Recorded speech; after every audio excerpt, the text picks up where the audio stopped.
Well, welcome everyone. Um, we are October 26th and it is 8 o'clock, so we're going to start our DECAT meeting. Um, Thank you for being on. I am Jim McDermott and I'm in a comfortable, warm office. We also have somebody out in the field with us.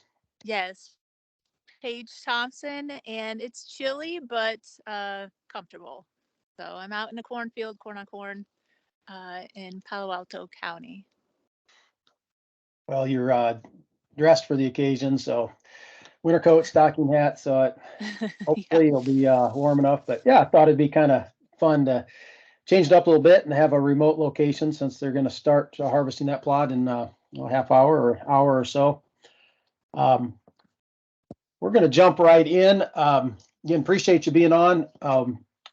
We did have the invite go out a little bit late as we were actually thinking 2 weeks ago was the last DACAT, but we're gonna extend it and keep going for a little while. This probably will be the last official DACAT, and then through the month of November, Paige and I will be going through some harvest results, talking about products, and we may do that just record and then send out. So kind of in addition to the kickoff meetings that'll be taking place. Actually, starting this week, later this week, I've got my first kickoff meeting. yeah, So we're going to jump right in.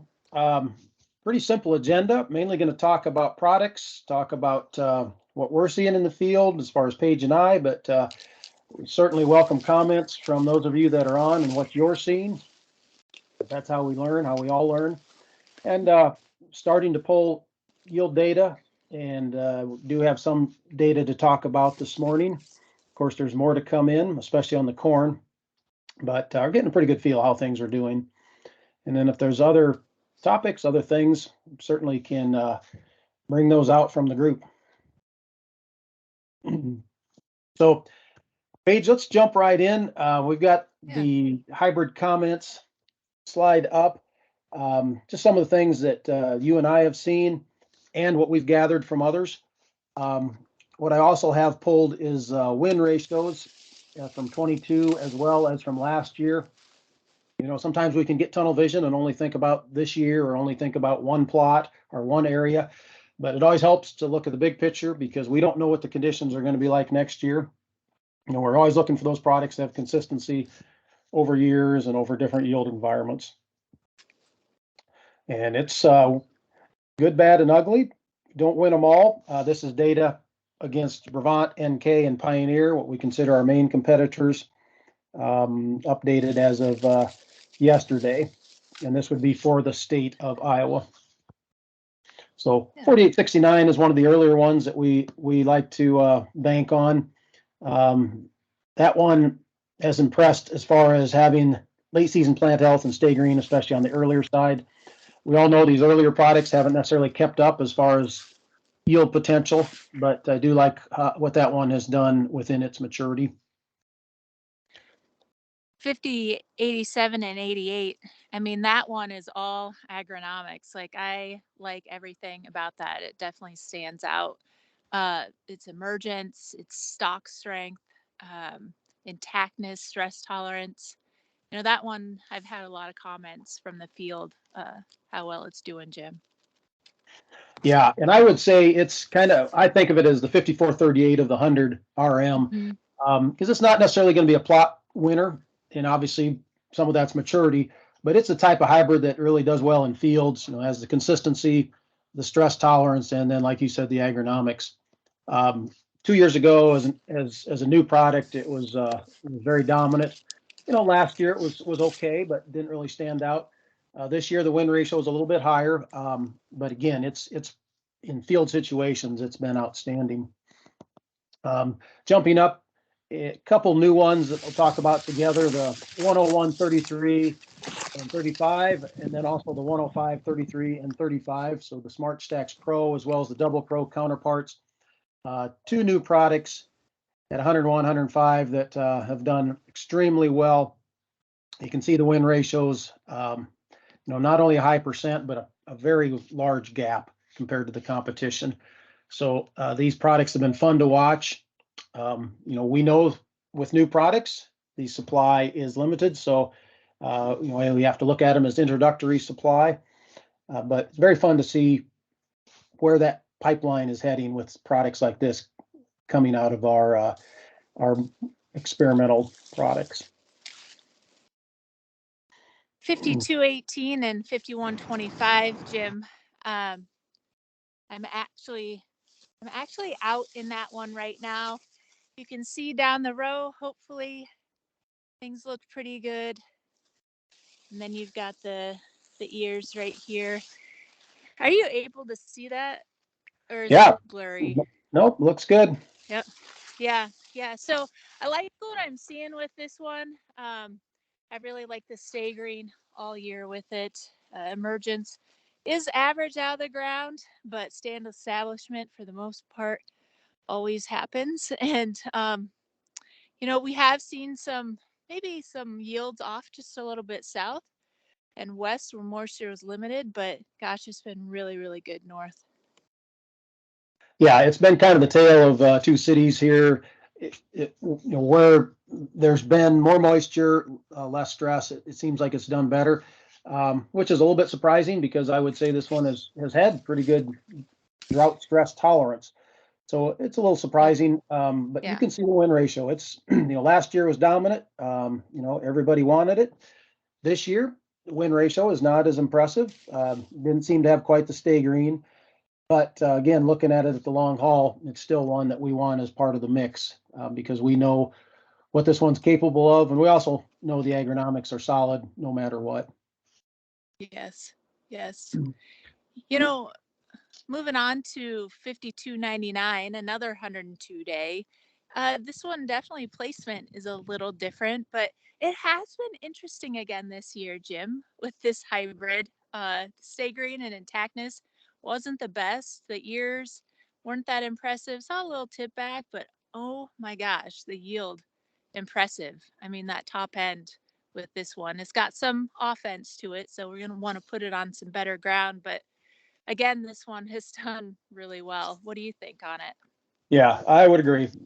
Not always pretty to look at, but the yield is there. But yeah, I think we have to keep that in mind, and not one to plant the whole farm to, but pick and choose the fields where we've got some top end yield potential. Then jumping up to the 5665 and the 10733, two great products. Seems like for a lot of areas, this maturity has been a sweet spot. You can see 5665 win ratio last year was just unbelievable. This year, not as high a win ratio, but still doing very well. Talked to a grower yesterday, said it was by far his best yielding corn. So I've heard a lot of comments like that. So this one, again, I would say for 5665 over the field, over some variable soils, has been able to be very consistent. And then the 10733, and is that what you're in right now, Paige?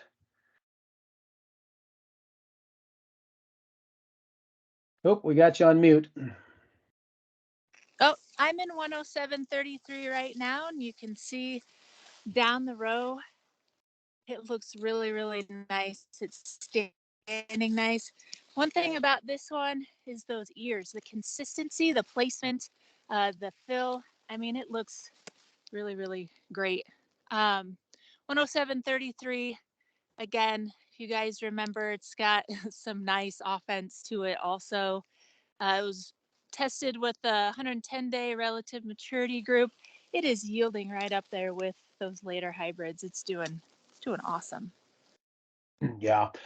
And I would say that, the 10733 is the version we'll have going forward, but I would say the Stay Green plant health is a little better on the Smart Stacks Pro version versus the Smart Stacks version from what I've seen. Yes. All right. And finishing up on some of the fuller season products, 59, 81, 82. What more can you say about it? Just a leader again. We know it has stress tolerance. We know it has a broad adaptation. And then it also has top end yields to go with that. So it's not too much it's lacking. Oh, it's my pick for the plot you're in right now for the winter, Paige. I'm going out on a limb and saying that right now. yep. We'll see. We'll see which one it is, but that one is sure looking good out here also.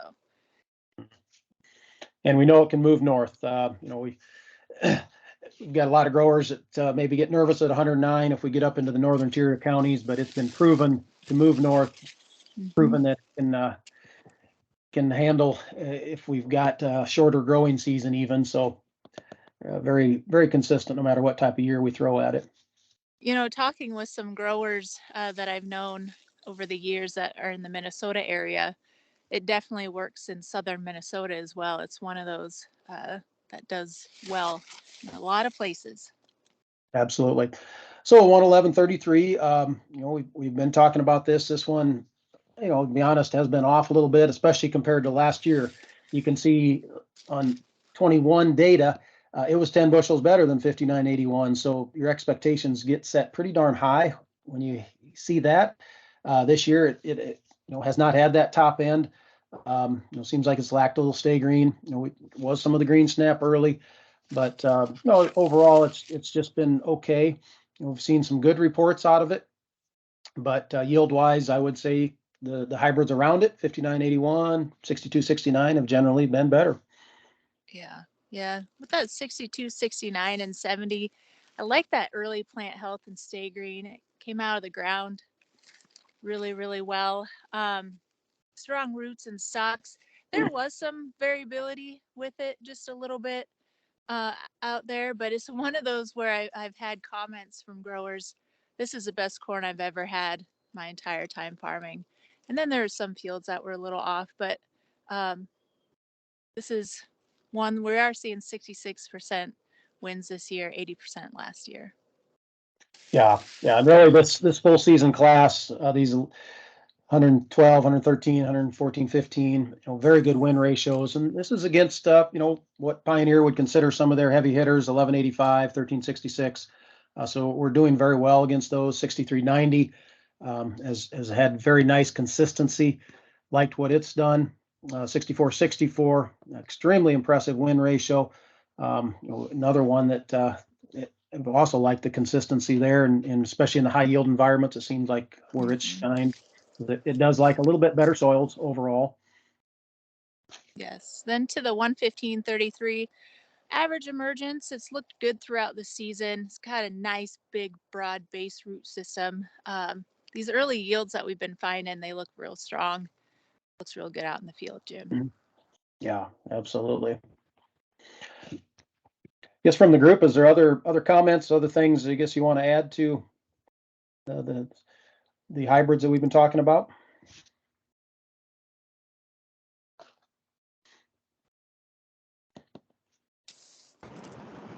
Jim, a question for you on the Smart Stacks Pros.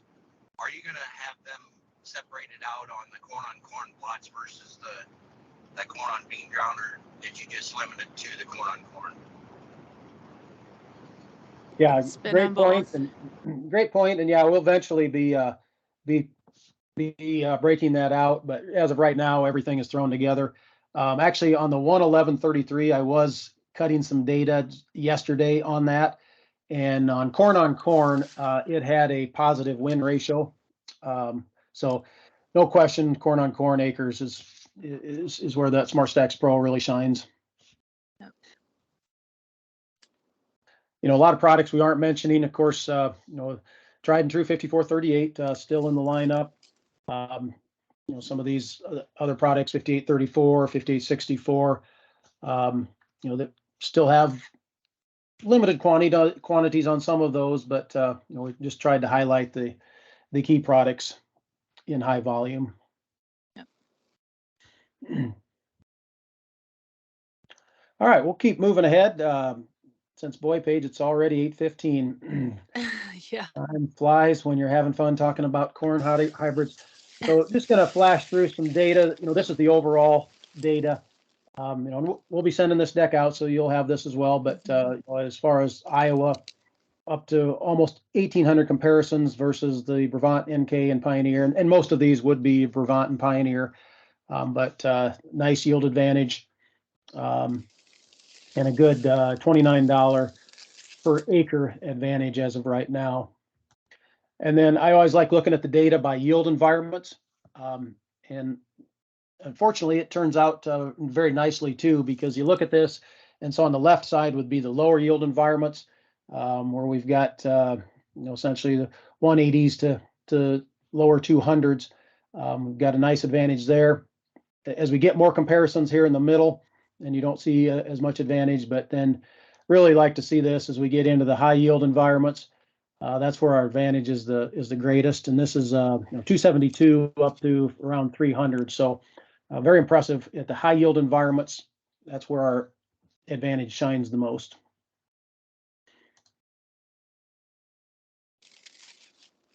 So next few slides, I'm just going to go through pretty quick, and these are actually some pictures that Paige took at another plot in Palo Alto County, and these stressed area, but still fairly good yield. So go run through them with pictures of the canopy as well as the ears, and then the yield also will show on each of these slides.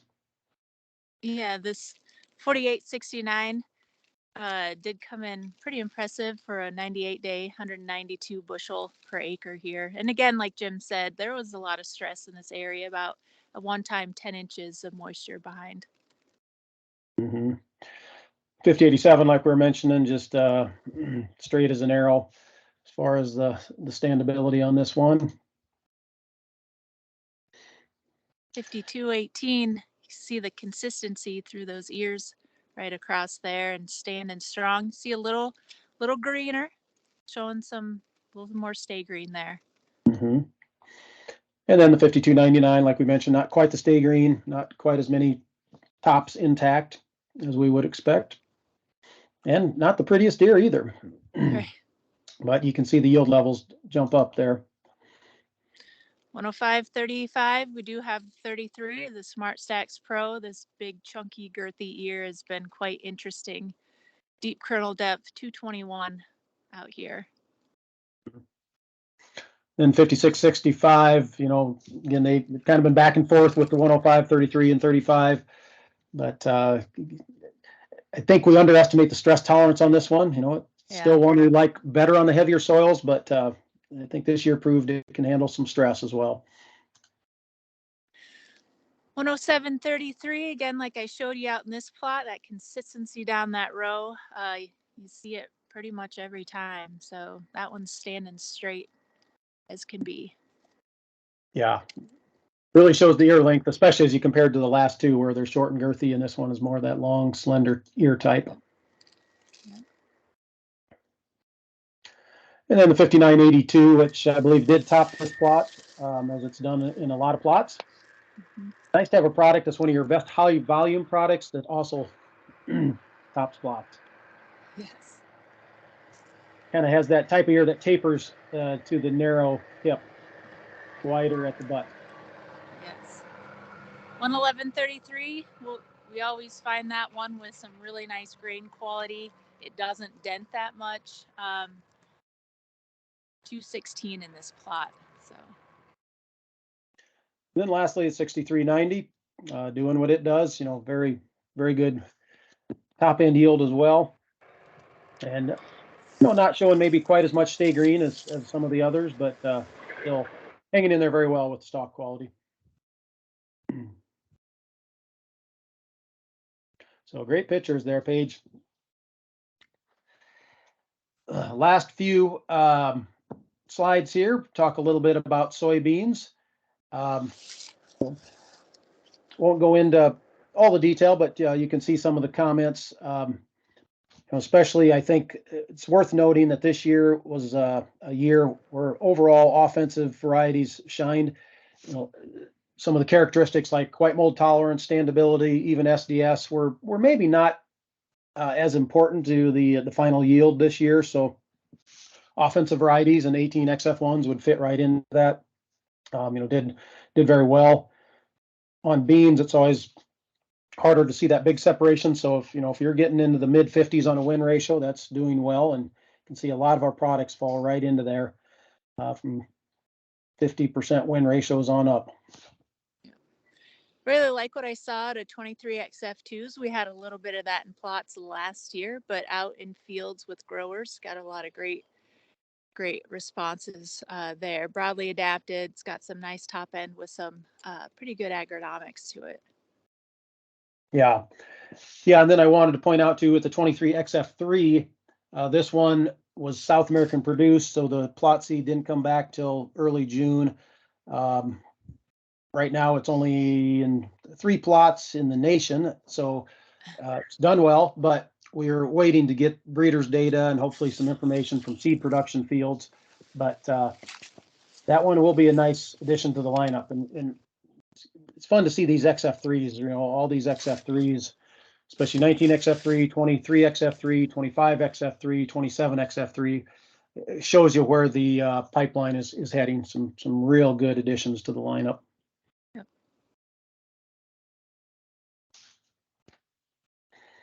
Then jumping over to the later varieties, starting with that 2.4, 24XF1, that's proven to be a variety that can go in a lot of different environments.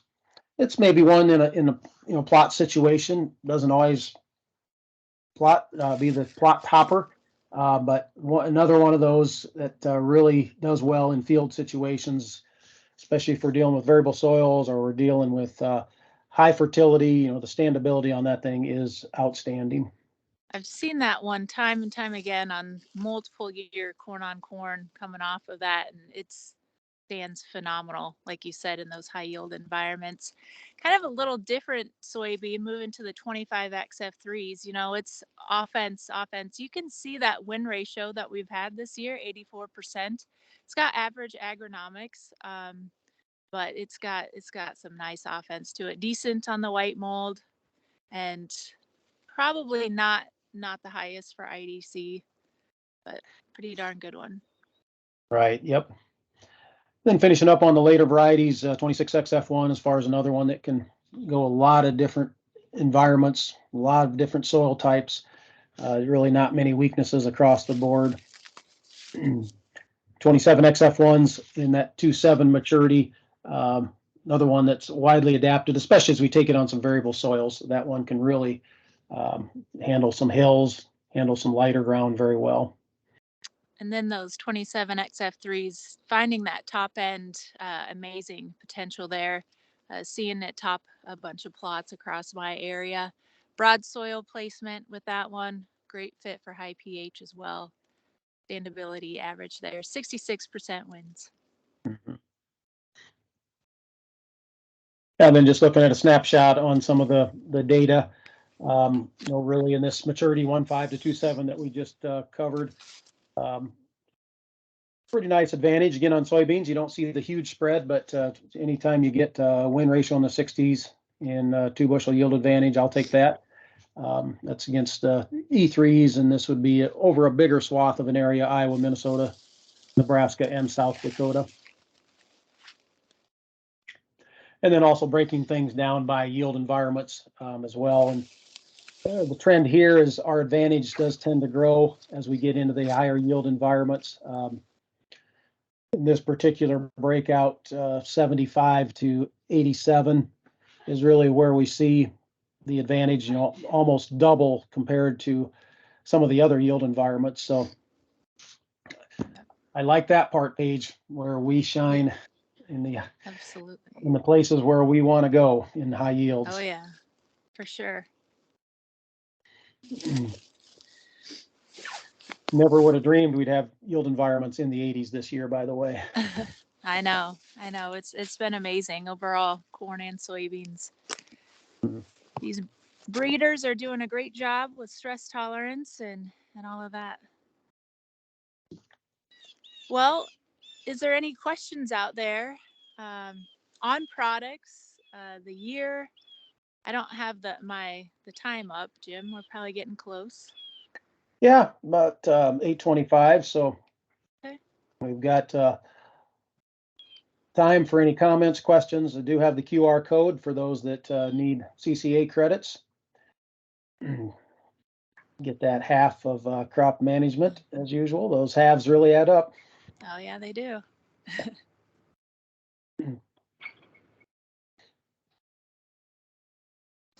comments, I guess, especially, well, we'll pick on some of the FSRs and Brian from the climate side. Well, Brian, you're up at Esterville area. How are things coming out of the field up there? It's been pretty good harvest. For what rainfall we had left over from last year was about 0, and coming into this year, it seemed like we just caught some tenths here and there and just some rains at the right time that, we saw a lot of 200 to 240 corn, and I'd say probably 60 to 70 bushel beans in most places. Yeah, and of all places, you were definitely as dry as any in 21, so we really had nothing for subsoil heading into this year. And everything's powder right now, so. Yeah, it is. Yeah, the 600ths that we got yesterday, at least here in Spencer, wasn't quite enough to make it into the subsoil. Looks like to the east there was a little bit more of a rain shower, but still we've got a long ways to go. And I have been getting that question, Paige, I'm sure you have too, as far as, boy, what about next year? Obviously dealing with it now as far as tillage and hydrous, but plans for next year. Do you only go through, Paige, and pick drought tolerant hybrids? What's your advice on that? I'm still sticking with my mix, ones that can handle any type of situation. And, some of those drought hybrids have a lot of other great characteristics also that can handle moisture and whatnot. But I'm sticking with the mix. I'm not going heavy on the drought. Well, and the good thing is, the last 2 years we've had plenty of stress. Yep. On really every area has stress, be it in June or August. So I think a lot of these hybrids that have done well over the last 2 years have proven themselves as pretty decent stress tolerant hybrids as well. So, but I look at some hybrids that I'd consider more of the racehorse type, like 5299, 10733, and boy, they've handled stress. Sometimes it shows up as far as some stock issues with stress, but yield wise, they've both been there. Yeah. We've seen a lot of things stand pretty dang good this year, considering the stress. I think we were talking about that a little bit too, and I don't think we really had the moisture, throughout harvest or whatever that breaks things down. So it stayed dry and we got through things pretty quickly. Yeah, we didn't have the black clouds Yep. following the combine. So, that's telling us that we didn't have a lot of the saprophytic fungi growth, because that needs moisture. So Yes. No moisture on the leaves. We didn't have the saprophytic growth. And also that reduces some of the stalk rot pressures as well. But Absolutely. yeah, things have stood better than what I expected with the amount of stress, especially as we get to western Iowa and some of those areas in Plymouth and Sioux County. As stressed as those crops were, I just expected the cannibalization to show up as far as stock quality. And for the most part, things have hung together very well. Got a question for you, Jim. I know last year, as we went to later day corn, there was like a 2.8 or some bushel advantage as we went later in corn. Have you ran any data on how that looked this year compared to last year? Yeah, good question, Jake. And I had run data going back about 10 days ago. I haven't run it since. And it wasn't quite as much of a spread as a year ago. It was more around the 2 bushel area. It'll be interesting when it's all said and done because, like we were talking about earlier, it seems like for a lot of areas that sweet spot has been, more the 105, 109. But, full season they're doing well. But as we've gone into the northern tier of counties, that they haven't had quite the advantage as what they had last year. But yeah, that's some data have yet to pull. But definitely an advantage to full season, but just not quite as big a spread as at least what I've seen from last year. Yeah, that's what I'm seeing too. Well, what else? Those are some good questions. Starting to hear the combines and the tractors. You're gonna have to be ready to move, Paige. No, that's good. That's a great view. You got the corn and the sun in the background. Yeah. Soon to be harvested. Anything Yes. else from the field you want to report? What's your guess on yield estimate? See how close you come. Oh gosh, as far as the high, for corn on corn, I think we're still going to be able to find around that 250 in this particular field. It's gonna do well. I'm leaning towards 107.33, 59, 81. So those are my two that I'm going back and forth on for this plot. All right. Well, we should make a bet right now. I said 59.81 first, so I said that. Okay, That's mine. 107.33. That's right. what I'm taking. Okay, well, sounds good. We've got 8:32, and I know everyone's busy, so again, appreciate everyone for being on. And you have questions, keep feeding them to Paige and I or your FSRs, and hopefully we can get this harvest wrapped up here pretty soon. Yes. Thanks, everybody. Appreciate it. Yep. Take care. Bye now. Thanks.